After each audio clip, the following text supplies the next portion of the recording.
सब तो पहला एक छोटे ਜਿਹੇ सद्दे ਤੇ ਸਾਡੇ ਮੀਡੀਆ ਦੇ ਸਾਥੀ ਜਿਹੜੇ ਪੰਜਾਬ ਦਾ ਚੌਥਾ ਸਤੰਭ ਪੰਜਾਬ ਦੀ ਹੱਕ ਸੱਚ ਦੀ ਗੱਲ ਲੋਕਾਂ 'ਚ ਰੱਖਣ ਵਾਲੇ ਸਾਰੇ ਸਾਥੀਆਂ ਦਾ ਪਹਿਲਾਂ ਬਹੁਤ-ਬਹੁਤ ਧੰਨਵਾਦ ਕਿ ਇੱਥੇ ਪਹੁੰਚੇ ਪੰਜਾਬ ਦੇ ਲੋਕਾਂ ਦੀ ਗੱਲ ਸੁਣਨ ਵਾਸਤੇ ਤੇ ਲੋਕਾਂ ਤੱਕ ਪਹੁੰਚਾਉਣ ਵਾਸਤੇ। ਮੇਰੇ ਨਾਲ ਵਿਸ਼ਾਲ ਸੈਣੀ ਜੀ ਜਿਹੜੇ ਕਿ ਇੱਕ ਸੋਸ਼ਲ ਐਕਟਿਵਿਸਟ ਨੇ, ਸ਼੍ਰੀ ਅਨੰਦਪੁਰ ਸਾਹਿਬ 'ਚ ਮਾਈਨਿੰਗ ਨੂੰ ਲੈ ਕੇ ਤਕਰੀਬਨ 10-12 ਸਾਲ ਦੇ ਉੱਤੇ ਹੋ ਗਏ ਉਹਨਾਂ ਨੂੰ ਕੰਮ ਕਰਦਿਆਂ ਨੂੰ। ਚਾਹੇ ਉਹ ਸਰਕਾਰ ਇਹਨਾਂ ਦੀ ਹੁਣ ਅੱਜ ਕੱਲ੍ਹ ਆਪਣੀ ਉਹ ਹੋਵੇ, ਉਹਨਾਂ ਦੀ ਵੀ ਵਧੀਕੀਆਂ ਦੇ ਖਿਲਾਫ ਇਹ ਖੜੇ ਰਹਿੰਦੇ ਨੇ। ਨਜਾਇਜ਼ ਮਾਈਨਿੰਗ ਦੇ ਖਿਲਾਫ ਹਮੇਸ਼ਾ ਆਵਾਜ਼ ਬੁਲੰਦ ਕਰਦੇ ਨੇ। ਪੂਰੀ ਇੱਕ ਇਹਨਾਂ ਦੀ ਕਮੇਟੀ ਜਿਹੜੀ ਹੈਗੀ ਹੈ ਤੇ ਅੱਜ ਕੁਦਰਤੀ ਕੁਝ ਵਿਚਾਰ ਵਟਾਂਦਰਾ ਕਰਨ ਆਏ ਸੀਗੇ ਤੇ ਇਸ ਕਰਕੇ ਉਹ ਮੇਰੇ ਨਾਲ ਨੇ। ਤੇ ਸੰਯੁਕਤ ਸਮਾਜ ਮੋਰਚੇ ਵੱਲੋਂ ਅੱਜ ਕੁਝ 11 ਸਵਾਲ ਸਰਕਾਰ ਨੂੰ, ਜਿਵੇਂ ਤੁਸੀਂ ਪਿੱਛੇ ਬਜਟ ਨੂੰ ਲੈ ਕੇ ਦੇਖਿਆ ਕਿ ਕੀ ਕੁਝ ਸਦਨ 'ਚ ਚੱਲਿਆ, ਇਸ ਤਰ੍ਹਾਂ ਲੱਗਿਆ ਕਿ ਅਸੀਂ ਇੱਕ ਸੱਥ 'ਚ ਬੈਠੇ ਹਾਂ, ਪਿੰਡ ਦੀ ਸੱਥ 'ਚ ਬੈਠ ਕੇ ਜਿਹੜੀਆਂ ਨੌਨ ਸੀਰੀਅਸ ਗੱਲਾਂ ਜਿਹੜੀਆਂ ਵਿਧਾਨ ਸਭਾ 'ਚ ਵੀ ਹੋਈਆਂ ਉਹਦੇ ਬਾਰੇ ਵੀ ਗੱਲ ਕਰਾਂਗੇ ਤੇ ਬਜਟ 'ਚ ਕਿਵੇਂ ਇਹ ਐਂਟੀ ਪੰਜਾਬ ਤੇ ਪ੍ਰੋ ਕਾਰਪੋਰੇਟ ਬਜਟ ਹੈ ਉਹਦੇ ਬਾਰੇ ਵੀ ਗੱਲ ਕਰਾਂਗੇ। ਉਹ ਤੋਂ ਪਹਿਲਾਂ ਮੈਂ ਇੱਕ ਥੋੜ੍ਹਾ ਜਿਹਾ ਸੁਨੇਹਾ ਲਾ ਦੇਣਾ ਚਾਹੁੰਦਾ ਹੈ ਕਿ 5 ਕਿਸਾਨ ਜਥੇਬੰਦੀਆਂ BKU ਰਾਜੇਵਾਲ ਜੀ ਦੀ ਅਧਿਕਸ਼ਤਾ ਦੇ ਵਿੱਚ ਜਿਹੜੀਆਂ ਪਾਰਟ ਨੇ ਉਹਨਾਂ ਦੇ ਨਾਲ ਦੀਆਂ ਨੇ ਤੇ ਉਹਨਾਂ ਨੇ ਪ੍ਰੋਗਰਾਮ ਇੱਕ 5 ਅਗਸਤ ਦਾ ਉਹ ਲਿਖਿਆ ਹੈ ਚੰਡੀਗੜ੍ਹ ਚਲੋ ਮੁਹਿੰਮ ਦੇ ਨਾਂ 'ਤੇ, ਜਿਹੜਾ ਪਾਣੀਆਂ ਦੇ ਮੁੱਦੇ 'ਤੇ ਹੈ। ਤੇ ਸੰਯੁਕਤ ਸਮਾਜ ਮੋਰਚਾ ਜਿਹੜਾ ਉਹਦਾ ਬਾਹਰੋਂ ਸਪੋਰਟ ਕਰ ਰਿਹਾ, ਸਮਰਥਨ ਕਰ ਰਿਹਾ ਹੈ ਤੇ ਉਹ ਵੀ ਉਸ ਪ੍ਰੋਗਰਾਮ ਦਾ ਪਾਰਟ ਹੋਏਗਾ।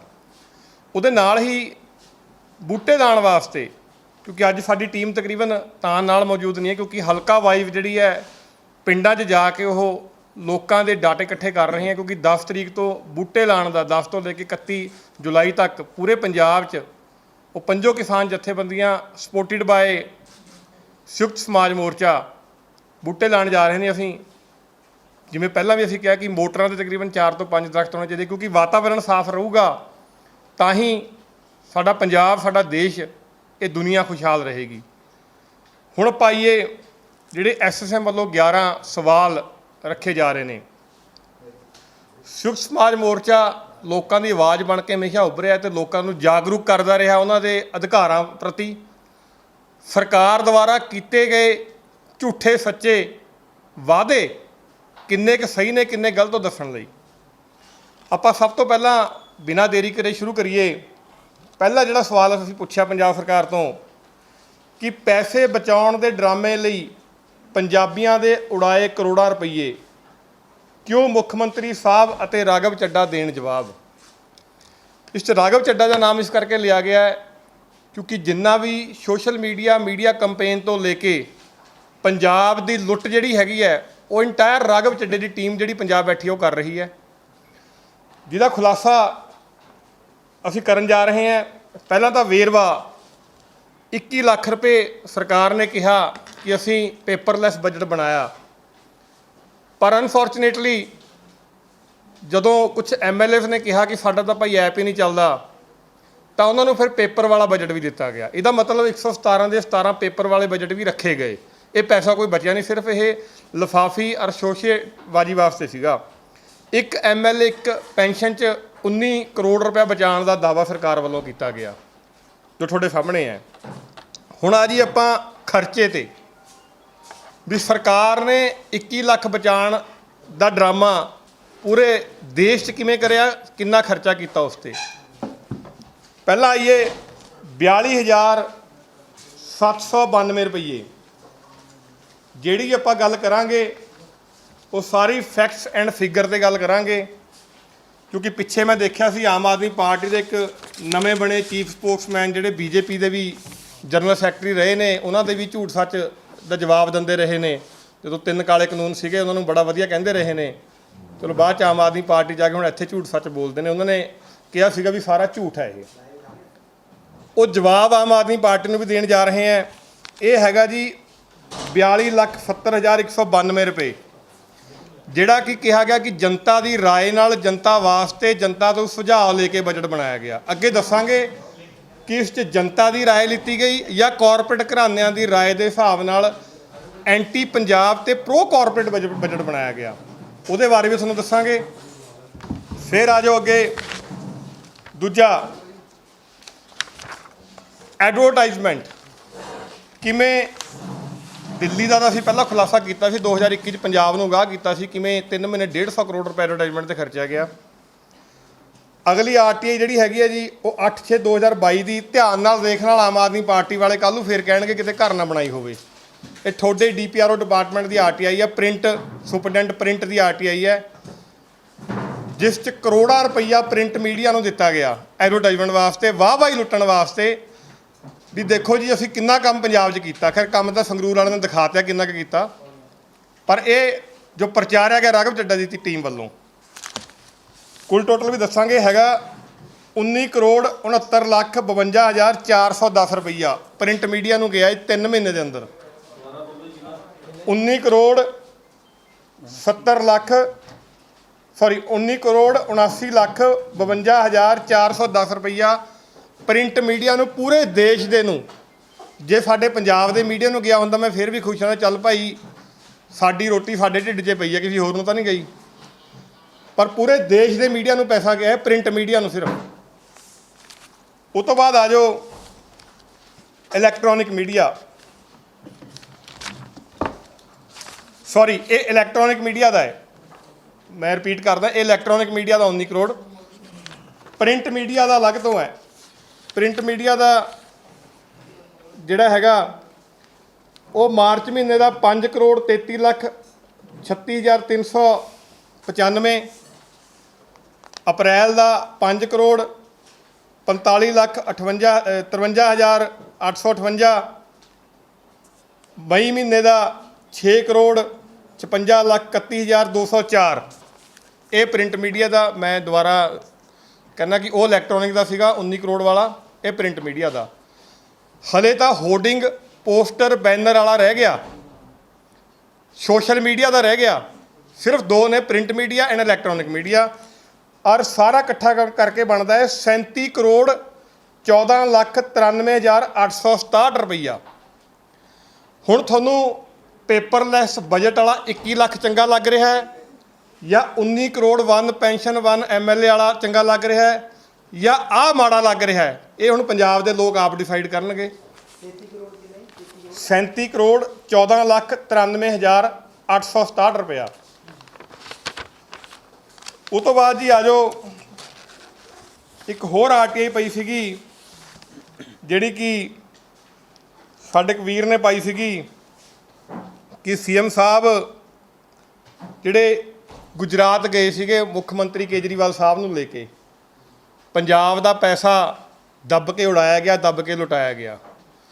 ਤੁਹਾਨੂੰ ਯਾਦ ਹੋਣਾ, ਤੁਸੀਂ ਬੜੀਆਂ ਫੋਟੋਆਂ ਉਸ ਟਾਈਮ ਮੀਡੀਆ ਦੇ ਸਾਥੀਆਂ ਨੇ ਚਲਾਈਆਂ ਸੀਗੀਆਂ ਜਦੋਂ ਕਾਂਗਰਸ ਦੇ ਨਵੇਂ ਬਣੇ ਮੁੱਖ ਮੰਤਰੀ ਉਸ ਟਾਈਮ ਦੇ ਚੰਨੀ ਸਾਹਿਬ ਪ੍ਰਾਈਵੇਟ ਜੈੱਟ 'ਤੇ ਜਾ ਰਹੇ ਸੀ ਦਿੱਲੀ, ਅਤੇ ਸਿੱਧੂ ਸਾਹਿਬ ਹੋਰ ਸਭ ਦੀ ਫੋਟੋਆਂ ਸੀਗੀਆਂ।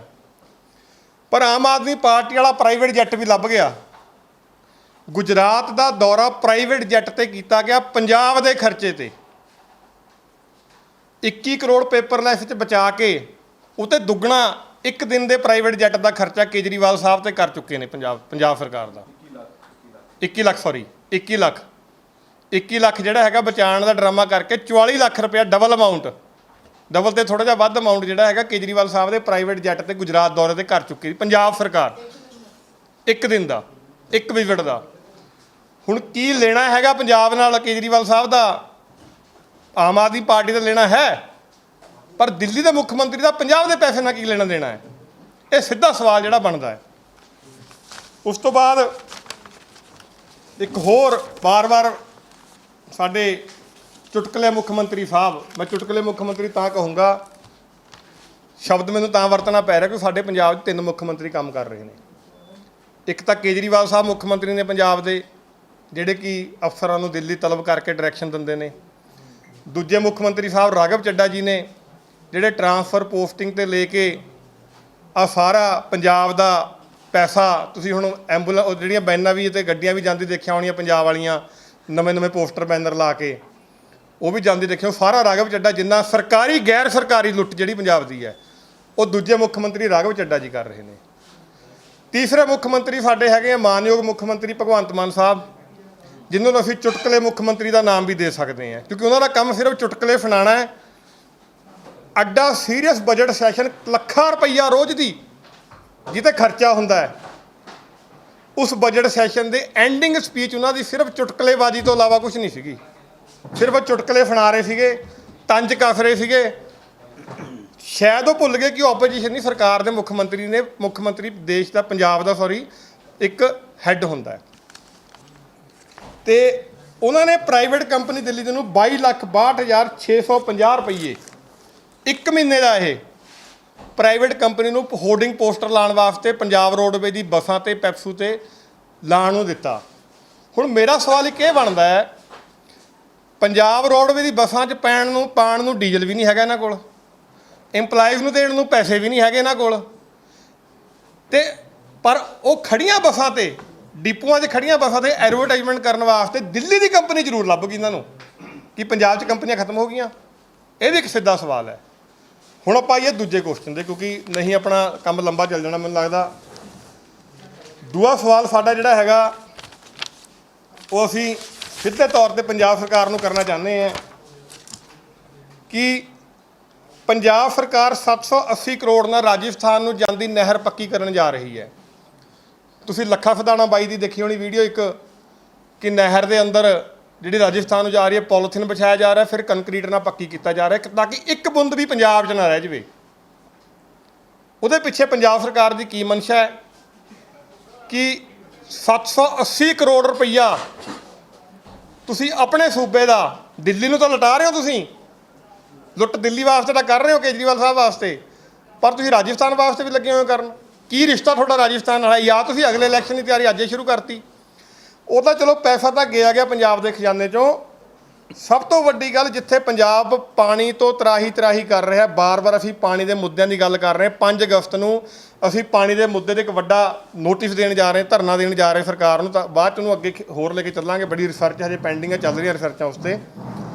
752 ਕਿਊਬਿਕ ਵਾਧੂ ਪਾਣੀ ਪੰਜਾਬ ਦਾ ਜਿਹੜਾ ਕਿਤੇ ਰਿਸ ਜਾਂਦਾ ਹੈ, ਕਿਤੇ ਗਰਾਊਂਡ ਵਾਟਰ ਕਿਤੇ ਰੀਚਾਰਜ ਨਾ ਹੋਵੇ। ਸ਼ਾਇਦ ਪੰਜਾਬ ਵਾਲਿਆਂ ਨੂੰ, ਪੰਜਾਬ ਦੀ ਸਰਕਾਰ ਨੂੰ ਇਹ ਟੈਨਸ਼ਨ ਹੋ ਗਈ ਕਿ ਪੰਜਾਬ 'ਚ ਪਾਣੀ ਬਚ ਨਾ ਜਾਵੇ, ਕਿਤੇ ਗਰਾਊਂਡ ਵਾਟਰ ਨਾਲ ਰੀਚਾਰਜ ਹੋ ਜੇ। 752 ਕਿਊਬਿਕ ਇਹ ਪੱਕੀਆਂ ਨਹਿਰਾਂ ਕਰਨ ਤੋਂ ਬਾਅਦ ਐਕਸਟਰਾ ਰਾਜਸਥਾਨ ਨੂੰ ਜਾਏਗਾ, ਜਿਹੜਾ ਪੰਜਾਬ 'ਚ ਰੁਕਦਾ ਸੀਗਾ। ਔਰ ਸਾਡਾ ਸੰਵਿਧਾਨ ਕੀ ਕਹਿੰਦਾ ਹੈ? ਸਾਡਾ ਸੰਵਿਧਾਨ ਕਹਿੰਦਾ ਹੈ ਹਵਾ ਪਾਣੀ ਜਿਹੜੇ ਨੈਚੁਰਲ ਰਿਸੋਰਸਿਸ ਨੇ ਉਹਦਾ ਹੱਕ ਸੂਬੇ ਦਾ ਹੁੰਦਾ, ਸਟੇਟ ਦਾ ਹੁੰਦਾ ਹੈ, ਉਹਦਾ 100% ਰਾਈਟ ਸਟੇਟ ਦਾ ਹੈ। ਅਤੇ ਰਿਪੇਰੀਅਨ ਲਾਅ ਵੀ ਇਹ ਕਹਿੰਦਾ ਹੈ ਜੇ ਪਾਣੀ ਸਾਡਾ ਹੈ ਤਾਂ ਸਾਨੂੰ ਡਿਸਾਈਡ ਕਰਨ ਦਾ ਹੱਕ ਹੈ। ਰਾਜਸਥਾਨ ਤੋਂ ਰਾਇਲਟੀ ਤਾਂ ਕੀ ਮੰਗਣੀ, ਦਿੱਲੀ ਤੋਂ ਰਾਇਲਟੀ ਤਾਂ ਕੀ ਮੰਗਣੀ ਪਾਣੀ ਦੀ, ਉਲਟਾ ਉਹਨਾਂ ਨੂੰ 752 ਕਿਊਬਿਕ ਫਾਲਤੂ ਦੇਣ ਜਾ ਰਹੇ ਪਾਣੀ ਦਾ। ਇੱਕ ਇਹ ਸਵਾਲ ਹੈ ਕਿ ਐਸਾ ਤੁਸੀਂ ਕਿਉਂ ਕਰ ਰਹੇ ਹੋ। ਹੁਣ ਆ ਜਾਓ ਤੀਜਾ ਸਵਾਲ ਮੂੰਗੀ ਤੇ MSP। ਤੁਹਾਡੇ ਸਾਹਮਣੇ ਮੁੱਖ ਮੰਤਰੀ ਸਾਹਿਬ ਕਹਿੰਦੇ ਵੀ ਅਸੀਂ ਮੂੰਗੀ ਤੇ MSP ਦੇਵਾਂਗੇ। ਲੋਕਾਂ ਨੇ ਉਸ ਚੱਕ 'ਚ ਕਹੂੰਗਾ ਹੁਣ ਤਾਂ ਮੈਂ ਆ ਕੇ ਮੂੰਗੀ ਬੀਜ ਲਈ, ਸ਼ਾਇਦ ਸਾਡਾ ਫਾਇਦਾ ਹੋ ਜਾਊਗਾ। ਪਰ ਸੇਮ ਉਹਨਾਂ ਦੇ ਵਿਧਾਇਕ ਅਮਨ ਅਰੋੜਾ ਜੀ ਨੇ ਵਿਧਾਨ ਸਭਾ 'ਚ ਕਹਿ ਕਿ ਅਸੀਂ ਤਾਂ ਸਾਰੀ ਮੂੰਗੀ ਚੱਕਣ ਨੂੰ ਕਿਹਾ ਹੀ ਨਹੀਂ ਸੀਗਾ। ਅਤੇ ਕੀ ਹੁਣ ਜਿਹੜਾ ਧੋਖਾ ਪੰਜਾਬ ਨੂੰ ਮੂੰਗੀ ਦੀ MSP 'ਤੇ ਦਿੱਤਾ ਗਿਆ, ਕਿਉਂਕਿ 300 ਯੂਨਿਟ ਬਿਜਲੀ ਦੀ ਨੋਟੀਫਿਕੇਸ਼ਨ ਅੱਜ ਤੱਕ ਲਾਗੂ ਨਹੀਂ ਹੋਈ, ਹੁਣ ਤੱਕ ਜਨਤਕ ਨਹੀਂ ਹੋਈ ਹੈਗੀ, ਨਾ ਕੀਤੀ ਗਈ ਹੈ ਮੈਨੂੰ ਲੱਗਦਾ। 1500 ਰੁਪਏ ਸਿੱਧੀ ਬਿਜਾਈ ਵਾਸਤੇ ਜਿਹੜਾ ਸੀਗਾ ਪਰ ਕਿੱਲਾ, ਉਹ ਵੀ ਹੁਣ ਤੱਕ ਸ਼ੁਰੂ ਕੋਈ ਹੋਇਆ ਨਹੀਂ ਹੈ ਕਿਤੇ ਕਿਸੇ ਪਾਸੇ। ਕੀ ਇਹੀ ਸਿਰਫ ਲਿਫਾਫੀ ਸ਼ੋਸ਼ੇਬਾਜ਼ੀ, ਦੂਜੀਆਂ ਸਟੇਟਾਂ 'ਚ ਐਡਵਰਟਾਈਜ਼ਮੈਂਟ ਕਰਨ ਵਾਸਤੇ ਇਹ ਸ਼ੋਸ਼ਾ ਛੱਡਿਆ ਗਿਆ? ਜਦੋਂ ਨੋਟੀਫਿਕੇਸ਼ਨ ਆਊਗੀ ਕਿਤੇ ਸਿੱਧੀ ਮੂੰਗੀ ਦੀ ਜਿਹੜੀ MSP ਹੈ ਉਸੀ ਤੌਰ 'ਤੇ ਕੋਈ ਲਿਫਾਫੇਬਾਜ਼ੀ ਤਾਂ ਨਿਕਲ ਜੂਗੀ? ਇਹ ਵੀ ਸਵਾਲ ਸਰਕਾਰ ਨੂੰ ਪੁੱਛਿਆ ਗਿਆ ਵੀ ਇਸ 'ਤੇ ਸਪਸ਼ਟੀਕਰਨ ਦਿੱਤਾ ਜਾਵੇ ਭਾਈ ਵੀ ਤੁਹਾਡੀ ਐਕਚੁਅਲ ਪਾਲਿਸੀ ਕੀ ਹੈ। ਅੱਛਾ, ਮੂੰਗੀ 'ਚ ਹੁਣ ਤਾਂ ਕਿੰਨੀ ਪ੍ਰਾਈਵੇਟ ਖਰੀਦੀ, ਕਿੰਨੀ ਸਰਕਾਰੀ? ਮੈਂ ਇਕੱਠਾ ਹੀ ਕਰ ਲਈ ਆਪਾਂ ਪਲੀਜ਼। ਉਹ ਤੋਂ ਬਾਅਦ ਨੰਬਰ 4 'ਤੇ ਆਟਾ ਦਾਲ ਸਕੀਮ। 497 ਕਰੋੜ ਆਟਾ ਦਾਲ ਸਕੀਮ 'ਚ ਜਿਹੜੀ ਸੈਂਟਰ ਦੀ ਸਕੀਮ ਹੈ, ਪੰਜਾਬ ਸਰਕਾਰ ਕਹਿੰਦੀ ਹੁਣ ਅਸੀਂ ਆਟਾ ਪੀ ਕੇ ਦੇਵਾਂਗੇ ਲੋਕਾਂ ਨੂੰ। ਮੇਰਾ ਸਿੱਧਾ ਸਵਾਲ ਹੈ ਕਿ ਵੀ 497 ਕਰੋੜ ਜੇਬ 'ਚ ਕਿਤੇ ਜਾਊਗਾ? ਕਿਉਂਕਿ ਪਿੱਛੇ ਟੈਂਡਰ ਮੰਗੇ ਗਏ ਸੀਗੇ, ਕਿਹਾ ਗਿਆ ਸੀਗਾ ਕਿ ਪ੍ਰਾਈਵੇਟ ਕੰਪਨੀਆਂ ਤੋਂ ਅਸੀਂ ਆਟਾ ਪਿਸਵਾਵਾਂਗੇ, ਰੇਟ ਮੰਗੇ ਗਏ ਸੀਗੇ। ਇਹਦਾ ਮਤਲਬ ਕਾਰਪੋਰੇਟ ਘਰਾਣਿਆਂ ਨੂੰ 497 ਕਰੋੜ 497 ਹੈ ਨਾ 497 ਕਰੋੜ ਜਿਹੜਾ ਉਹ ਦਿਆ ਜਾਊਗਾ। ਉਹਦੇ ਨਾਲ ਨੁਕਸਾਨ ਕਿਹਦਾ ਹੈ? ਨੁਕਸਾਨ ਹੈ ਜਿਹੜੀਆਂ ਪਿੰਡਾਂ 'ਚ ਜਾਂ ਛੋਟੇ ਟਾਊਨ 'ਚ ਚੱਕੀਆਂ ਲੱਗੀਆਂ ਹੋਈਆਂ ਨੇ।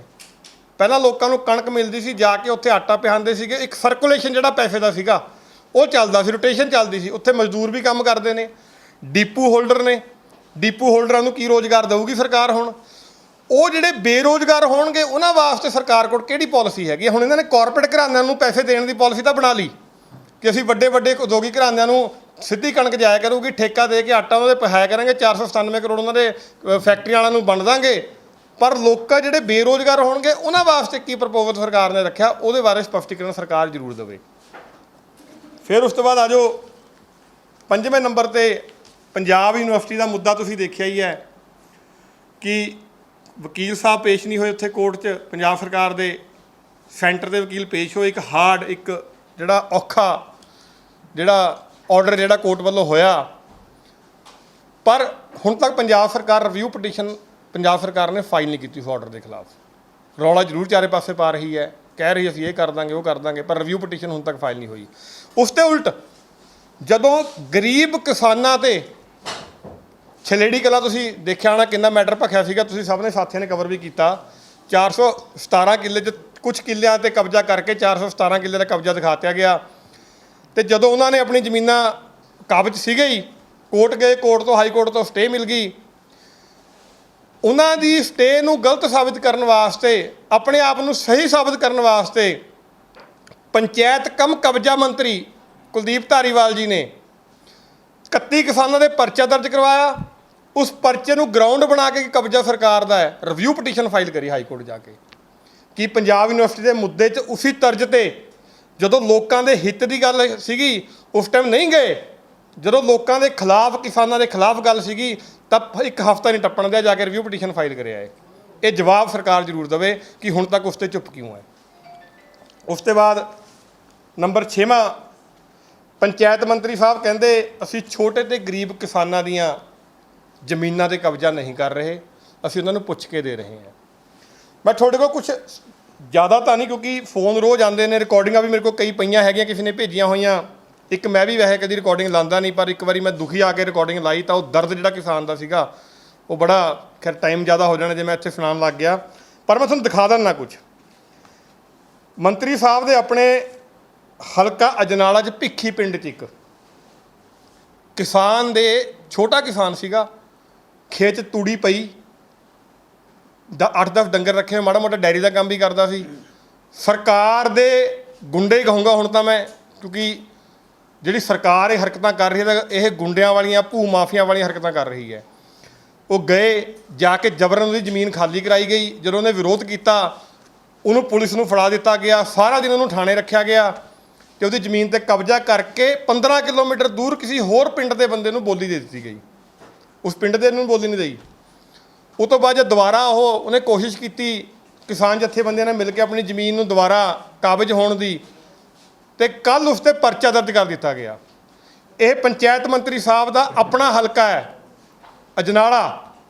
ਹੁਣ ਕਿਹੜੇ ਮੂੰਹ ਨਾਲ ਪੰਚਾਇਤ ਮੰਤਰੀ ਸਾਹਿਬ ਕਹਿੰਦੇ ਅਸੀਂ ਛੋਟੇ ਕਿਸਾਨਾਂ ਨੂੰ, ਛੋਟੇ ਸਮਾਲ ਫਾਰਮਰ ਜਿਹੜੇ ਹੈਗੇ ਆ ਉਹਨਾਂ ਨੂੰ ਅਸੀਂ ਤੰਗ ਨਹੀਂ ਕਰ ਰਹੇ, ਉਹਨਾਂ ਨੂੰ ਅਸੀਂ ਦੁਖੀ ਨਹੀਂ ਕਰ ਰਹੇ, ਉਹਨਾਂ ਨੂੰ ਅਸੀਂ ਉਹਨਾਂ ਦਾ ਮਾਲਕਾਨਾ ਹੱਕ ਦੇਵਾਂਗੇ।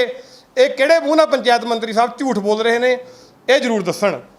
ਦੂਸਰਾ ਮੁੱਦਾ ਹੈ ਸ਼੍ਰੀ ਅਨੰਦਪੁਰ ਸਾਹਿਬ, ਵਿਸ਼ਾਲ ਜੀ ਸਾਡੇ ਨਾਲ ਹੀ ਨੇ।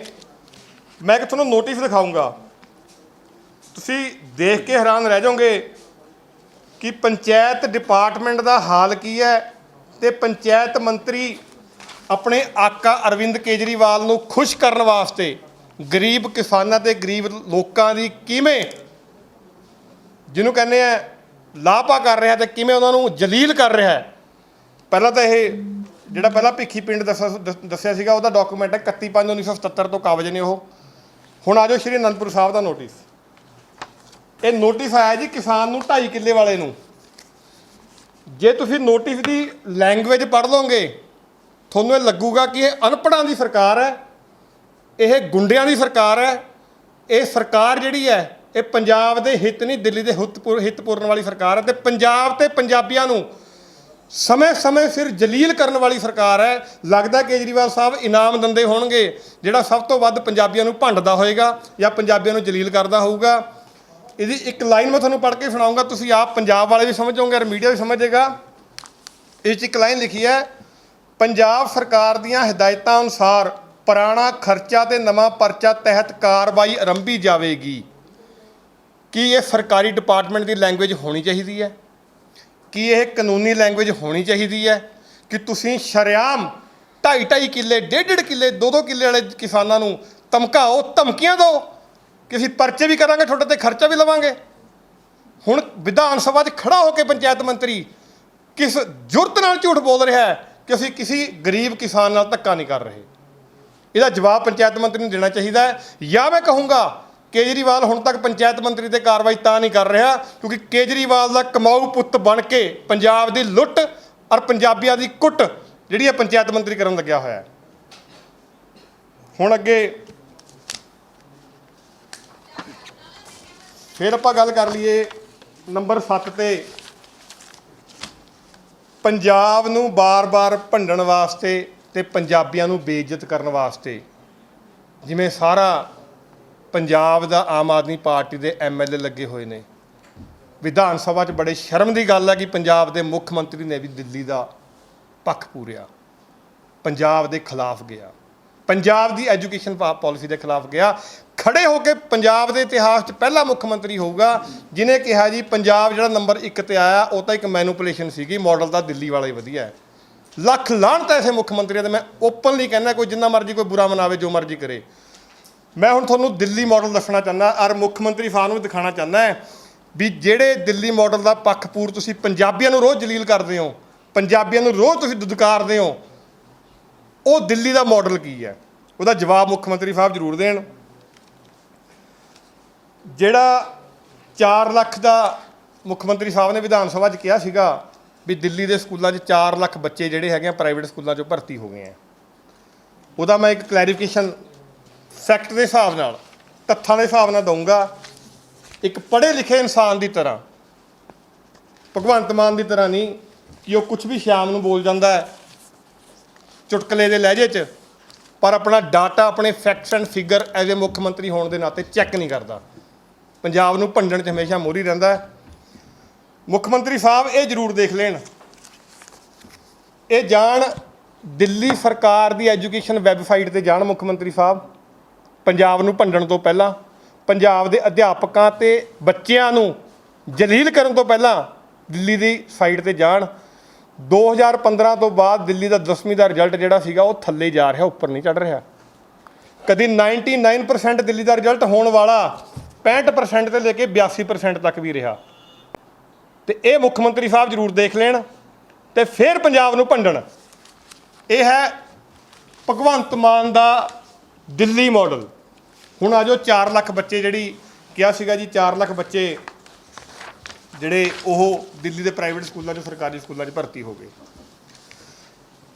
ਵੈਸੇ ਤਾਂ ਮੁੱਖ ਮੰਤਰੀ ਸਾਹਿਬ ਪਹਿਲਾਂ ਪਾਰਲੀਮੈਂਟ 'ਚ ਵੀ ਸੀਗੇ, ਹੁਣ ਪਾਰਲੀਮੈਂਟ 'ਚ ਕਿੰਨੇ ਕੁ ਸੀਰੀਅਸ ਤੇ ਕਿੰਨੇ ਕੁ ਨੌਨ ਸੀਰੀਅਸ ਸੀਗੇ ਇਹ ਵੀ ਇਹ ਡਾਕੂਮੈਂਟ ਦਰਸਾਉਣਗੇ।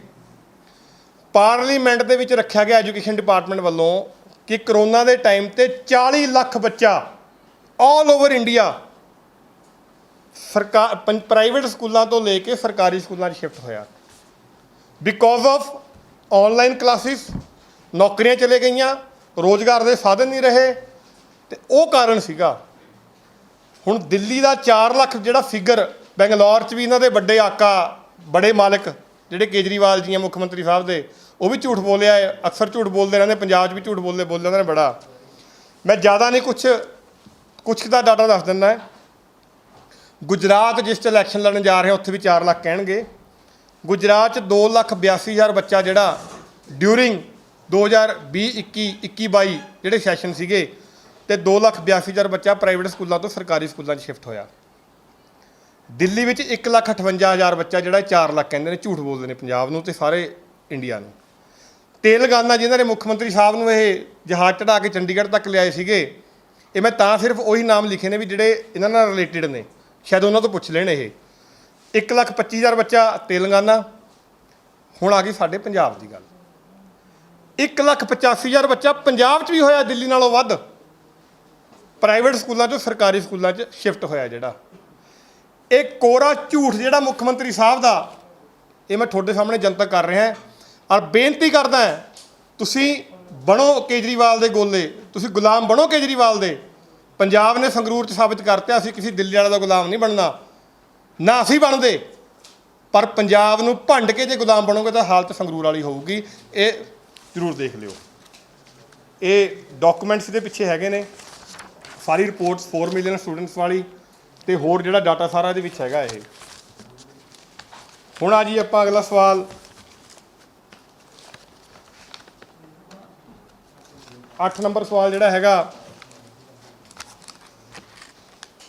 ਇਹ ਹੈਗਾ ਜੀ, ਤੁਹਾਨੂੰ ਯਾਦ ਹੋਏਗਾ ਕਿ ਇੱਕ ਸੋਸ਼ਲ ਮੀਡੀਆ ਤੇ ਬੜੀ ਕੰਪੇਨ ਚੱਲੀ, ਅਕਾਲ ਤਖਤ ਸਾਹਿਬ ਦੇ ਜਥੇਦਾਰ ਸਾਡੇ ਸਿਰਮੌਰ ਸਿੱਖਾਂ ਦੀ ਸੰਸਥਾ ਜਿਹਨੂੰ ਅਸੀਂ ਸਜਦਾ ਕਰਦੇ ਹਾਂ, ਚਾਹੇ ਵਾਟਐਵਰ ਕੋਈ ਵੀ ਰੀਜ਼ਨ ਹੋਵੇ, ਕਿਸੇ ਪਾਰਟੀ ਨਾਲ ਐਫੀਲੇਟਡ ਹੋਵੇ, ਉਹ ਸਾਰਾ ਕੁਝ ਪਿੱਛੇ ਛੱਡ ਕੇ ਸਿਰਫ ਅਸੀਂ ਆਪਣੀ ਸਿਰਮੌਰ ਸੰਸਥਾ ਨੂੰ ਦੇਖਦੇ, ਉਹਨਾਂ ਦੇ ਜਥੇਦਾਰ ਸਾਹਿਬ ਨੂੰ ਸਜਦਾ ਕਰਦੇ, ਉਹਨਾਂ ਦੇ ਹੁਕਮਾਂ ਦੀ ਜਿਹੜੇ ਕਿ ਤਮੀਲ ਕਰਦੇ ਹਾਂ। ਉਹਨਾਂ ਦਾ ਨਾਮ ਮਰਹੂਮ ਸਾਡੇ ਸਾਥੀ, ਸਾਡੇ ਵੀਰ ਸਿੱਧੂ ਮੂਸੇਵਾਲਾ ਜਿਨ੍ਹਾਂ ਦਾ ਕਤਲ ਹੋਇਆ, ਉਹਨਾਂ ਦਾ ਨਾਮ, ਉਸ ਤੋਂ ਬਾਅਦ ਡੇਰਾ ਬਿਆਸ ਦੇ ਮੁਖੀ ਉਹਨਾਂ ਦਾ ਨਾਮ, ਤੇ ਹੋਰ ਕਈ ਲੋਕਾਂ ਦਾ ਨਾਮ ਜਿਹੜਾ ਸਿਕਿਉਰਿਟੀ ਘੱਟ ਕਰਨ ਦੇ ਨਾਂ 'ਤੇ ਆਮ ਆਦਮੀ ਪਾਰਟੀ ਦੇ ਸੋਸ਼ਲ ਮੀਡੀਆ ਪਲੇਟਫਾਰਮ 'ਤੇ ਫੁੱਲ ਕੰਪੇਨਿੰਗ ਚੱਲੀ, ਮੀਡੀਆ 'ਚ ਵੀ ਦਿੱਤਾ ਗਿਆ।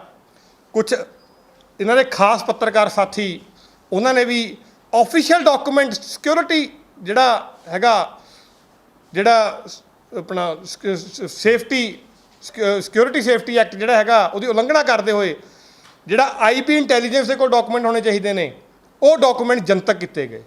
ਜਨਤਕ ਇਹਨੇ ਕੀਤੇ ਰਾਘਵ ਚੱਡਾ ਦੀ ਟੀਮ ਨੇ, ਜਿਹੜੀ DPRO ਡਿਪਾਰਟਮੈਂਟ 'ਤੇ ਕਬਜ਼ਾ ਕਰੀ ਬੈਠੀ ਹੈ, ਜਿਨ੍ਹਾਂ ਦਾ ਵਿਧਾਨ ਸਭਾ 'ਚ ਸਵਾਲ ਲਾਇਆ ਗਿਆ ਕਿ ਇਹਨਾਂ ਦਾ ਡਿਟੇਲ ਦਿੱਤੀ ਜਾਵੇ, ਪਰ ਉਹ ਡਿਟੇਲ ਵਿਧਾਨ ਸਭਾ 'ਚ ਨਹੀਂ ਦਿੱਤੀ ਗਈ, ਨਕਾਰ ਦਿੱਤੀ ਗਈ। ਮੇਰੇ ਵੱਲੋਂ ਵੀ ਖੈਰ RTA ਪਾਈ ਹੋਈ, ਮੈਨੂੰ ਉਮੀਦ ਹੈ ਕਿ ਨਹੀਂ ਮਿਲੂਗੀ, ਉਹਦਾ ਜਵਾਬ ਨਹੀਂ ਮਿਲੂਗਾ, ਪਰ ਅਸੀਂ ਐਕਸਪੋਜ਼ ਕਰਾਂਗੇ। ਜਿਨ੍ਹਾਂ ਦੇ ਕਰਕੇ ਸਾਡੇ ਵੀਰ ਦਾ ਕਤਲ ਹੋਇਆ, ਛੱਡਦੇ ਪੰਜਾਬੀ ਵੀ ਨਹੀਂ ਉਹਨਾਂ ਨੂੰ ਐਕਸਪੋਜ਼ ਕਰਾਂਗੇ। ਉਹਨਾਂ 'ਤੇ ਕੇਜਰੀਵਾਲ ਸਾਹਿਬ ਨੇ ਅੱਜ ਤੱਕ ਕੋਈ ਐਕਸ਼ਨ ਕਿਉਂ ਨਹੀਂ ਲਿੱਤਾ? ਉਹਨਾਂ ਦੇ ਪਰਚੇ ਦਰਜ ਕਿਉਂ ਨਹੀਂ ਹੋਏ? ਜਿੱਥੇ IP ਤੇ ਲੈ ਕੇ ਇੰਟੈਲੀਜੈਂਸ ਦੀ ਸਿਕਿਉਰਿਟੀ ਬ੍ਰੀਚ ਹੋਈ ਹੈ, ਤੇ ਉੱਥੇ ਉਹਨਾਂ 'ਤੇ ਹੁਣ ਤੱਕ ਕੋਈ ਪੁਲਿਸ ਦੀ ਕਾਰਵਾਈ ਕਿਉਂ ਨਹੀਂ ਹੋਈ? ਮੈਨੂੰ ਪਿੱਛੇ ਖਬਰ ਆਈ ਸੀਗੀ ਕਿ DPRO ਡਿਪਾਰਟਮੈਂਟ ਦੇ ਕੁਝ ਅਫਸਰ ਬਦਲ ਕੇ, ਜਿਹੜੀ ਹਾਈ ਕੋਰਟ ਕੇਸ ਪੈਂਡਿੰਗ ਹੈ ਇੱਕ OP ਸੋਨੀ ਜੀ ਵਾਲਾ, ਤੇ ਉਹਦੇ ਵਿੱਚ ਦੱਸਿਆ ਜਾਏਗਾ, ਰਿਪਲਾਈ ਜੋ ਬਣਾਈ ਗਈ ਪੰਜਾਬ ਸਰਕਾਰ ਵੱਲੋਂ, ਜੋ ਖਬਰ ਆਈ, ਮੈਨੂੰ ਸ਼ਾਇਦ ਝੂਠ ਵੀ ਹੋਵੇ, ਕਿ ਬਈ ਅਸੀਂ ਤੇ ਅਫਸਰ ਚੇਂਜ ਕਰਤੇ। ਇੱਕ ਮੈਂ ਵੀ ਰਿਪਰੈਜ਼ੈਂਟੇਸ਼ਨ DGP ਸਾਹਿਬ ਨੂੰ ਦੇ ਕੇ ਆਇਆ ਸੀਗਾ, ਅਲੋਂਗ ਵਿਦ ਫੈਕਟਸ ਡਾਕੂਮੈਂਟਸ ਦੇ ਨਾਲ, 7/6/2022 ਨੂੰ, ਜਿਹਦੇ ਵਿੱਚੋਂ ਸਾਰੇ ਡਾਕੂਮੈਂਟ ਦਿੱਤੇ ਗਏ। ਉਹਨਾਂ ਨੇ ਵੀ ਕਿਹਾ ਜੀ ਸਾਡਾ ਕੇਸ ਹਾਈ ਕੋਰਟ ਚੱਲ ਰਿਹਾ। ਮੈਂ ਕਿਹਾ ਚੱਲ ਰਿਹਾ, ਪਰ ਤੁਸੀਂ ਇਹ ਕਾਗਜ਼ ਨਹੀਂ ਦੇਣੇ, ਕਿਉਂਕਿ ਰਾਘਵ ਚੱਡੇ ਦੀ ਟੀਮ ਦੇ ਬੰਦੇ ਨੇ ਜਿਹੜੇ 'ਚ ਫਸਦੇ ਨੇ। ਤੇ ਇਹਦਾ ਸਵਾਲ ਪੁੱਛਾਂਗੇ ਕਿ ਕੇਜਰੀਵਾਲ ਸਾਹਿਬ ਹੁਣ ਤੱਕ ਇਹਨਾਂ 'ਤੇ ਕਾਰਵਾਈ ਕਿਉਂ ਨਹੀਂ ਕਰ ਰਹੇ, ਜਿਨ੍ਹਾਂ ਕਰਕੇ ਇੱਕ ਕਤਲ, ਇੱਕ ਪੰਜਾਬ ਦੇ ਉੱਘੇ ਸਿੰਗਰ ਦੇ, ਇੱਕ ਵਧੀਆ ਇਨਸਾਨ ਦਾ ਕਤਲ ਹੋਇਆ, ਤੇ ਹੁਣ ਤੱਕ ਕੇਜਰੀਵਾਲ ਇਹਨਾਂ ਦੇ ਚੁੱਪ ਕਿਉਂ ਹੈ? ਨੋ ਡਾਊਟ ਅਸੀਂ 15 ਦਿਨ ਤੱਕ ਇਸ 'ਤੇ ਰਿਟ ਪਾਉਣ ਜਾ ਰਹੇ ਨੇ ਹਾਈ ਕੋਰਟ 'ਚ। ਇਹ ਸਵਾਲ ਅਸੀਂ ਪੰਜਾਬ ਸਰਕਾਰ ਤੋਂ ਹਾਈ ਕੋਰਟ 'ਚ ਪੁੱਛਾਂਗੇ ਜਾ ਕੇ ਵੀ ਤੁਸੀਂ ਇਸ 'ਤੇ ਜਵਾਬ ਕਿਉਂ ਨਹੀਂ ਦਿੰਦੇ, ਤੇ ਨਾਲੇ ਕੇਜਰੀਵਾਲ ਸਾਹਿਬ 'ਤੇ ਅਸੀਂ ਸਿੱਧੇ ਤੌਰ 'ਤੇ ਪੁੱਛਾਂਗੇ। ਸਵਾਲ ਨੰਬਰ 9,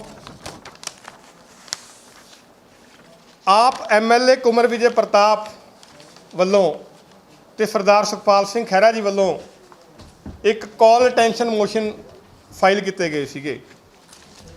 ਇੱਕ ਕਾਲ ਅਟੈਂਸ਼ਨ ਮੋਸ਼ਨ ਕੁਮਰ ਵਿਜੇ ਪ੍ਰਤਾਪ ਜੀ ਨੇ ਕੀਤਾ ਸੀ ਬੇਅਦਬੀ ਨੂੰ ਲੈ ਕੇ। ਜਿਸ ਬੇਅਦਬੀ ਦੇ ਮੁੱਦੇ 'ਤੇ ਪੰਜਾਬ ਸਰਕਾਰ ਨੇ ਕੁਮਰ ਵਿਜੇ ਪ੍ਰਤਾਪ ਜੀ ਦਾ ਅਸਤੀਫਾ ਲੈ ਲਿਆ, MLA ਟਿਕਟ ਦੇਤੀ, ਔਰ ਪੂਰਾ ਵੇਚਿਆ ਪੰਜਾਬ 'ਚ, ਦੱਬ ਕੇ ਵੇਚਿਆ ਕਿ ਇਹਨਾਂ ਤੋਂ ਵੱਧ ਤਾਂ ਕੋਈ ਬੇਅਦਬੀ ਦਾ ਇਨਸਾਫ ਦਵਾ ਹੀ ਨਹੀਂ ਸਕਦਾ ਕਿਸੇ ਨੂੰ। ਕੇਜਰੀਵਾਲ ਨੇ ਕੋਲ ਬਿਠਾ ਕੇ ਵੇਚਿਆ। ਪਰ ਜਦੋਂ ਉਹਨਾਂ ਨੇ ਕਾਲ ਅਟੈਂਸ਼ਨ ਮੋਸ਼ਨ 'ਤੇ ਮਤਾ ਰੱਖਿਆ, ਉਹਨਾਂ ਦਾ ਮਤਾ ਰਿਜੈਕਟ ਕਰ ਦਿੱਤਾ ਗਿਆ। ਕੀ ਹੁਣ ਪੰਜਾਬ ਸਰਕਾਰ ਬੇਅਦਬੀ 'ਤੇ ਸੀਰੀਅਸ ਨਹੀਂ ਹੈ? ਦੂਜਾ ਮਤਾ, ਕਿਉਂਕਿ ਅਸੀਂ ਪੰਜਾਬ ਦੇ ਹਰਪਾਲ ਚੀਮਾ ਜੀ ਨੂੰ ਮੈਂ ਫੋਨ 'ਤੇ ਗੱਲ ਕੀਤੀ ਸੀ, ਉਹ ਕਹਿੰਦੇ ਮੈਂ ਬਾਹਰ ਹਾਂ, ਹੋਰ 1-2 MLA ਨੂੰ ਅਪਰੋਚ ਕਰਨ ਦੀ ਗੱਲ ਕੀਤੀ ਕਿ ਬਾਰ-ਬਾਰ ਪੰਚਾਇਤ ਮੰਤਰੀ ਕਹਿ ਰਹੇ ਆ ਜੀ ਅਸੀਂ ਮਾਲਕਾਨਾ ਹੱਕ ਦੇਵਾਂਗੇ ਪੰਚਾਇਤੀਆਂ ਨੂੰ, ਜਿਹੜੇ ਛੋਟੇ ਕਿਸਾਨ ਉਹਨਾਂ ਨੂੰ। ਬਾਰ-ਬਾਰ ਇਹ ਸਟੇਟਮੈਂਟ, ਝੂਠੀ ਸਟੇਟਮੈਂਟ ਜਿਹੜੀ ਦਈ ਜਾ ਰਹੀ ਹੈ, ਤੇ ਉਹਦੇ ਬਾਰੇ ਅਸੀਂ ਸਪੈਸ਼ਲ ਇੱਕ ਬਿੱਲ ਬਣਾਇਆ, ਬਿੱਲ ਬਣਾ ਕੇ ਇਹਨਾਂ ਨੂੰ ਅਪਰੋਚ ਕੀਤਾ, ਤਾਂ ਲੱਭੇ ਨਹੀਂ, ਸਾਰੇ ਸੰਗਰੂਰ ਬਿਜ਼ੀ ਸੀਗੇ। ਤੁਸੀਂ ਦੇਖਿਆ ਕਿ ਪੂਰਾ ਅਮਲਾ ਸੰਗਰੂਰ ਲੱਗਿਆ ਹੋਇਆ ਸੀਗਾ, ਇਹ ਤਾਂ ਲੱਭੇ ਨਹੀਂ। ਮੁੜ ਕੇ ਖਹਿਰਾ ਸਾਹਿਬ ਨੂੰ ਬੇਨਤੀ ਕੀਤੀ ਵੀ ਤੁਸੀਂ ਲਾਓ। ਉਹਨਾਂ ਨੇ ਕਾਲ ਇੰਟੈਂਸ਼ਨ ਮੋਸ਼ਨ ਨੋਟਿਸ ਲਾਇਆ ਤੇ ਉਸ 'ਚ ਉਹਨਾਂ ਨੇ ਇਹ ਜਿਹੜਾ Punjab welfare of and settlement of landless marginal and small occupant farmer allotment of panchayati land bill 2022 ਦੇ ਨਾਂ 'ਤੇ ਅਸੀਂ ਦਿੱਤਾ ਸੀਗਾ ਵੀ ਭਾਈ ਤੁਸੀਂ ਬੜਾ ਰੌਲਾ ਪਾਇਆ, ਅਸੀਂ ਮਾਲਕਾਨਾ ਹੱਕ ਦੇਵਾਂਗੇ ਪੰਚਾਇਤੀ ਲੋਕਾਂ ਨੂੰ ਜਿਹੜੇ ਛੋਟੇ ਜ਼ਿਮੀਂਦਾਰ ਹੈ, ਸਮਾਲ ਲੈਂਡਲੈਸ ਫਾਰਮਰ ਨੇ। ਪਰ ਜਦੋਂ ਇਹ ਕਾਲ ਅਟੈਂਸ਼ਨ ਮੋਸ਼ਨ ਲਾਇਆ ਗਿਆ, ਆ ਮੇਰੇ ਕੋਲ ਕਾਪੀ ਹੈ ਜੀ, ਨੋਟਿਸ ਨੰਬਰ 8, ਇਹਨੂੰ ਰਿਜੈਕਟ ਕਰ ਦਿੱਤਾ ਗਿਆ। ਹੁਣ ਪੰਚਾਇਤ ਮੰਤਰੀ ਜਵਾਬ ਦੇਵੇ ਵੀ ਜਿਹੜਾ ਚੱਲਦੇ ਸੈਸ਼ਨ ਦੇ ਵਿੱਚ ਬਿੱਲ ਲਿਆਂਦਾ ਗਿਆ, ਮਤਾ ਰੱਖਿਆ ਗਿਆ, ਉਸ ਮਤੇ ਨੂੰ ਹੀ ਜਦ ਰਿਜੈਕਟ ਕਰ ਦਿੱਤਾ ਗਿਆ ਤਾਂ ਤੁਸੀਂ ਕਿਹੜੇ ਮੂੰਹ ਨਾਲ, ਕਿਹੜੇ ਭਰੋਸੇ ਨਾਲ ਲੋਕਾਂ ਨੂੰ ਕਹੋਗੇ ਕਿ ਜਿਹੜੇ ਇਹ ਛੋਟੇ ਛੋਟੇ ਜ਼ਿਮੀਂਦਾਰਾਂ ਦੀਆਂ, ਕਿਸਾਨਾਂ ਦੀਆਂ ਜ਼ਮੀਨਾਂ ਖੋਹ ਰਹੇ ਆ, ਅੱਜ ਕਬਜ਼ੇ ਕਰ ਰਹੇ ਆ, ਤੇ ਉਹਨਾਂ ਨੂੰ ਤੁਸੀਂ ਮਾਲਕਾਨਾ ਹੱਕ ਦੇ ਦੋਗੇ। ਤੁਸੀਂ ਸ਼ਰੇਆਮ ਝੂਠ ਬੋਲ ਰਹੇ ਹੋ, ਲੋਕਾਂ ਨੂੰ ਬੇਵਕੂਫ ਬਣਾ ਰਹੇ ਹੋ, ਪੰਜਾਬ ਨੂੰ ਵੇਚਣ ਦੀ ਰਣਨੀਤੀ ਤਹਿਤ ਕੰਮ ਕਰ ਰਹੇ ਹੋ। ਹੁਣ ਆ ਜੋ 10ਵਾਂ ਸਵਾਲ, ਜਿਹੜਾ ਕਿ ਬੜਾ ਇੰਪੋਰਟੈਂਟ ਤੇ ਬੜਾ ਵੈਲਿਡ ਸਵਾਲ ਹੈ, ਕਿਉਂਕਿ ਸੰਤ ਸੀਚੇਵਾਲ ਜੀ ਜਿਹੜੇ ਇਨਵਾਇਰਨਮੈਂਟ ਦੇ ਉੱਤੇ ਕੰਮ ਕਰਦੇ ਸੀਗੇ, ਖੈਰ ਹੁਣ ਵੀ ਕਰਦੇ ਨੇ, ਪਰ ਚੁੱਪ ਨੇ ਉਹ। ਜਿਹੜਾ ਮੱਤੇਵਾਲਾ ਜੰਗਲ ਨੂੰ ਲੈ ਕੇ ਬਾਰ-ਬਾਰ ਮੱਤੇਵਾਲਾ ਜੰਗਲ ਤੇ ਗੱਲ ਹੋ ਰਹੀ ਹੈ, ਨਾਲ ਸਤਲੁਜ ਦਰਿਆ ਜਾ ਰਿਹਾ ਹੈ ਕਿ ਉਹ ਜੰਗਲ ਵੱਢਿਆ ਜਾਏਗਾ। ਸਰਕਾਰ ਨੇ ਟੈਕਸਟਾਈਲ ਇੰਡਸਟਰੀ ਲਾਉਣ ਵਾਸਤੇ ਉਸ 'ਤੇ ਕੰਮ ਸ਼ੁਰੂ ਕਰਤਿਆ, ਵਿਧਾਨ ਸਭਾ 'ਚ ਵੀ ਕਿਹਾ। ਤੇ ਉੱਤੇ ਪਹਿਲਾਂ ਤਾਂ ਸੀਚੇਵਾਲ ਸਾਹਿਬ ਨੂੰ ਜ਼ਰੂਰ ਬੋਲਣਾ ਚਾਹੀਦਾ। ਉਹ ਕਿਉਂ ਚੁੱਪ ਨੇ, ਜਾਂ ਰਾਜ ਸਭਾ ਦੀ ਸੀਟ ਨੇ ਉਹਨਾਂ ਨੂੰ ਚੁੱਪ ਕਰਾਤਿਆ? ਮੈਨੂੰ ਲੱਗਦਾ ਬਿਹਤਰ ਤੁਸੀਂ ਇਹ ਸਵਾਲ ਉਹਨਾਂ ਨੂੰ ਪੁੱਛ ਸਕਦੇ ਹੋ ਕਿ ਹੁਣ ਤੱਕ ਕਿਉਂ ਨਹੀਂ ਬੋਲਦੇ। ਦੂਜਾ, ਸਰਕਾਰ ਨੂੰ ਸਵਾਲ ਤੇ ਪੰਚਾਇਤ ਮੰਤਰੀ ਨੂੰ ਫਿਰ ਇੱਕ ਵਾਰੀ ਸਵਾਲ ਹੈ। ਪਿੱਛੇ ਉਹਨਾਂ ਨੇ ਕਿਹਾ ਸੀ ਅਸੀਂ ਵਿਧਾਨ ਸਭਾ 'ਚ ਤੋਂ ਸੈਸ਼ਨ ਤੋਂ ਪਹਿਲਾਂ ਕਿ 6,500 ਜਿਹੜੀਆਂ ਗ੍ਰਾਮ ਸਭਾਵਾਂ ਕਰਾ ਲਈਆਂ। ਮੈਨੂੰ ਤਾਂ ਦਿਖੀਆਂ ਨਹੀਂ ਕਿੱਥੇ ਕਰਾਈਆਂ ਭਾਈ, ਤੁਹਾਨੂੰ ਕਿਤੇ ਤੁਸੀਂ ਦੇਖਿਆ ਕਿਤੇ? ਜਿਹੜੀ ਇੱਕ ਛੋਟੀ ਜਿਹੀ ਛਿੱਕ ਮਾਰਨ ਤੇ ਕਰੋੜਾਂ ਰੁਪਏ ਦੀ ਐਡਵਰਟਾਈਜ਼ਮੈਂਟ ਦੇ ਦਿੰਦੀ ਹੈ ਪਾਰਟੀ, ਉਹਨੇ 6,500 ਗ੍ਰਾਮ ਸਭਾ ਕਰਾਤੀਆਂ, ਰਫੂਕ ਵੀ ਨਹੀਂ ਨਿਕਲੀ। ਹੁਣ ਮੱਤੇਵਾਲਾ ਦੇ ਜੰਗਲ ਤੇ ਲੈ ਲਓ, ਇਹ ਹੈਗਾ ਗ੍ਰਾਮ ਸਭਾ ਸੇਖੋਵਾਲ ਦਾ, ਗ੍ਰਾਮ ਪੰਚਾਇਤ ਦਾ ਗ੍ਰਾਮ ਸਭਾ ਬੁਲਾ ਕੇ ਪੂਰੇ ਪਿੰਡ ਦਾ ਮਤਾ ਹੈ ਕਿ ਸਾਡੇ ਜਿਹੜਾ ਇਹ ਹੈਗਾ ਐਕਵਾਇਰ ਨਾ ਕੀਤੀ ਜਾਵੇ, ਛੋਟੇ ਕਾਸ਼ਤਕਾਰ ਨੇ, ਜੰਗਲ ਨਾ ਵੱਢਿਆ ਜਾਵੇ, ਪੂਰਾ ਗ੍ਰਾਮ ਸਭਾ ਦਾ ਮਤਾ ਇਹ। ਇਸ ਮਤੇ ਨੂੰ ਇਗਨੋਰ ਕਰਕੇ ਕੇਜਰੀਵਾਲ ਦੇ ਕਿਹੜੇ ਦੋਸਤ ਮਿੱਤਰ ਨੇ ਜਿਹੜੇ ਕਾਰਪੋਰੇਟ ਘਰਾਣੇ ਵਾਲੇ ਹਿਮਾਚਲ ਤੇ ਗੁਜਰਾਤ 'ਚ ਫੰਡਿੰਗ ਕਰ ਰਹੇ ਇਹਨਾਂ ਨੂੰ ਪੈਸੇ ਦੀ, ਜਿਨ੍ਹਾਂ ਦੀ ਟੈਕਸਟਾਈਲ ਇੰਡਸਟਰੀ ਉੱਥੇ ਜਾ ਕੇ ਇਹਨਾਂ ਨੇ ਲਵਾਉਣੀ ਹੈ, ਕੀ ਇਹ ਗ੍ਰਾਮ ਸਭਾ ਦੇ ਮਤੇ ਨੂੰ ਨਹੀਂ ਮੰਨਣਗੇ? ਕਿ ਸਰਕਾਰ ਹੁਣ ਗ੍ਰਾਮ ਸਭਾ ਦੇ ਮਤੇ ਦੇ ਉੱਤੇ ਹੋਗੀ? ਜਾਂ ਮੈਂ ਕਹਾਂ ਕਿ ਪੈਸਾ ਉਗਾਹੀ ਜਿਹੜੀ ਪੰਚਾਇਤੀ ਜ਼ਮੀਨਾਂ ਤੋਂ ਕੇਜਰੀਵਾਲ ਦਾ ਲਾਡਲਾ ਪੰਚਾਇਤ ਮੰਤਰੀ ਕਰ ਰਿਹਾ ਹੈ, ਕਿਆ ਉਹਦੇ ਚੱਲਦੇ ਇਸ ਗ੍ਰਾਮ ਸਭਾ ਦੇ ਮਤੇ ਨੂੰ ਇਗਨੋਰ ਕੀਤਾ ਗਿਆ? ਹੁਣ ਇੱਕ ਆਖਰੀ ਜਿਹੜਾ ਸਵਾਲ ਹੈ, ਉਹ ਵੀ ਬੜਾ ਇੰਪੋਰਟੈਂਟ ਤੇ ਵੈਲਿਡ ਸਵਾਲ ਹੈ। ਉਹ ਸਵਾਲ ਹੈ, ਹੁਣ ਰਾਸ਼ਟਰਪਤੀ ਦੀ ਇਲੈਕਸ਼ਨ ਆ ਰਹੇ ਨੇ, ਜੋ ਸਾਡੇ ਦੇਸ਼ ਦੇ ਪਹਿਲੇ ਨਾਗਰਿਕ ਮਾਨਯੋਗ ਰਾਸ਼ਟਰਪਤੀ ਚੁਣੇ ਜਾਣੇ ਨੇ। NDA ਵੱਲੋਂ, ਮੌਜੂਦਾ ਸਰਕਾਰ ਵੱਲੋਂ ਜਿਹੜੇ ਇੱਕ ਲੇਡੀ ਜਿਹੜੇ ਹੈਗੇ ਨੇ ਉਹਨਾਂ ਨੂੰ ਅਨਾਉਂਸ ਕੀਤਾ ਗਿਆ। ਚਲੋ ਅਸੀਂ ਕਿਸੇ ਲੇਡੀ ਨੂੰ ਕੋਈ ਅੱਗੇ ਲੈ ਕੇ ਆ ਰਹੇ ਨੇ, ਅਸੀਂ ਉਹਦਾ ਸ਼ਲਾਘਾ ਕਰਦੇ ਹਾਂ। ਪਰ ਇੱਕ ਓਪੋਜੀਸ਼ਨ ਵੀ ਹੈ। ਤੁਸੀਂ ਦੋ ਚੀਜ਼ਾਂ ਤੋਂ ਇੱਕ ਚੀਜ਼ ਸਿਲੈਕਟ ਕਰਨੀ ਹੁੰਦੀ ਹੈ, ਜਾਂ ਤਾਂ ਤੁਸੀਂ ਸੱਤਾ ਧਿਰ ਨਾਲ ਹੋ ਜਾਂ ਓਪੋਜੀਸ਼ਨ ਨਾਲ ਹੋ। ਦੂਜੇ ਪਾਸੇ ਮਮਤਾ ਬੈਨਰਜੀ ਦੀ ਪਾਰਟੀ 'ਚ ਅਹੁਦੇਦਾਰ ਰਹੇ ਯਸ਼ਵੰਤ ਸਿਨਹਾ ਜੀ, ਜਿਨ੍ਹਾਂ ਨੂੰ ਸਾਰੀ ਓਪੋਜੀਸ਼ਨ ਪਾਰਟੀਆਂ ਨੇ ਇਕੱਠੇ ਹੋ ਕੇ ਰਾਸ਼ਟਰਪਤੀ ਦਾ ਉਮੀਦਵਾਰ ਚੁਣਿਆ। ਤੇ ਹੁਣ ਮੇਰਾ ਸਵਾਲ ਕੇਜਰੀਵਾਲ ਸਾਹਿਬ ਨੂੰ ਇਹ ਹੈ, ਵੈਸੇ ਰਾਜ ਸਭਾ ਵਾਲਾ ਤੁਸੀਂ ਦੇਖ ਲਿਆ, 4 ਵੋਟਾਂ ਤਾਂ ਸਿੱਧੀਆਂ ਹੀ ਸੱਤਾਧਾਰੀ ਧਿਰ ਨੂੰ ਜਾਣੀਆਂ, ਕਿਉਂਕਿ ਟਿਕਟਾਂ ਉਹਨਾਂ ਨੂੰ, ਮੈਂਬਰ ਉਹਨਾਂ ਨੂੰ ਬਣਾਇਆ ਗਿਆ ਤੇ ਉਹ ਤਾਂ ਸਾਫ਼ ਕਲੀਅਰ ਹੈ, ਨਜ਼ਰ ਆ ਰਿਹਾ ਹੈ ਕਿ ਕਿਵੇਂ ਟਿਕਟਾਂ ਦਾ ਖੇਲ ਹੋਇਆ ਪੰਜਾਬ 'ਚ। ਫਿਰ ਜੇ ਕੱਲ੍ਹ ਨੂੰ ਆਮ ਆਦਮੀ ਪਾਰਟੀ ਕਹਿੰਦੀ ਵੀ ਇੱਕ ਲੇਡੀ ਸੀ ਤਾਂ ਅਸੀਂ ਉਹਨਾਂ ਦੀ ਸਪੋਰਟ ਕੀਤੀ, ਤਾਂ ਰਾਜ ਸਭਾ 10 ਰਾਜ ਸਭਾ ਦੀ ਸੀਟਾਂ ਤੋਂ ਇੱਕ ਵੀ ਸੀਟ ਲੇਡੀ ਕੋਲ ਨਹੀਂ ਹੈਗੀ ਆਮ ਆਦਮੀ ਪਾਰਟੀ ਦੇ। ਇਹਦਾ ਵੀ ਮੈਂ ਤੁਹਾਨੂੰ ਪਹਿਲਾਂ ਦੱਸ ਦੇਵਾਂ। ਤੇ ਕੀ ਹੁਣ ਕੇਜਰੀਵਾਲ ਸਾਹਿਬ ਨੂੰ ਸਵਾਲ ਹੈ, ਕਿਉਂਕਿ ਭਗਵੰਤ ਮਾਨ ਨੂੰ ਪੁੱਛਣ ਦਾ ਤਾਂ ਕੋਈ ਫਾਇਦਾ ਨਹੀਂ ਹੈ, ਉਹ ਤਾਂ ਕਹੂਗਾ ਜੀ ਦਿੱਲੀ ਮਾਡਲ ਹੀ ਠੀਕ ਹੈ। ਤਾਂ ਮੈਂ ਦਿੱਲੀ ਮਾਡਲ ਵਾਲਿਆਂ ਨੂੰ ਪੁੱਛਣਾ ਚਾਹੁੰਦਾ ਹੈ ਕਿ ਉਹ ਸੱਤਾ ਧਿਰ ਦੇ ਨਾਲ ਖੜੇ ਨੇ ਜਾਂ ਉਹ ਆਪੋਜੀਸ਼ਨ ਨਾਲ ਖੜੇ ਨੇ? ਇਹ ਕਲੈਰਿਟੀ ਵੀ ਕੇਜਰੀਵਾਲ ਸਾਹਿਬ ਨੂੰ ਆਉਣ ਵਾਲੇ ਸਮੇਂ 'ਚ ਹਿੰਦੁਸਤਾਨ ਨੂੰ, ਦੇਸ਼ ਨੂੰ ਕਰ ਦੇਣੀ ਚਾਹੀਦੀ ਹੈ, ਤਾਂ ਕਿ ਪੰਜਾਬੀਆਂ ਨੂੰ ਵੀ ਪਤਾ ਲੱਗ ਜਾਵੇ ਕਿ ਜਿਹੜੇ 92 ਚੁਣ ਕੇ ਭੇਜੇ ਸੀਗੇ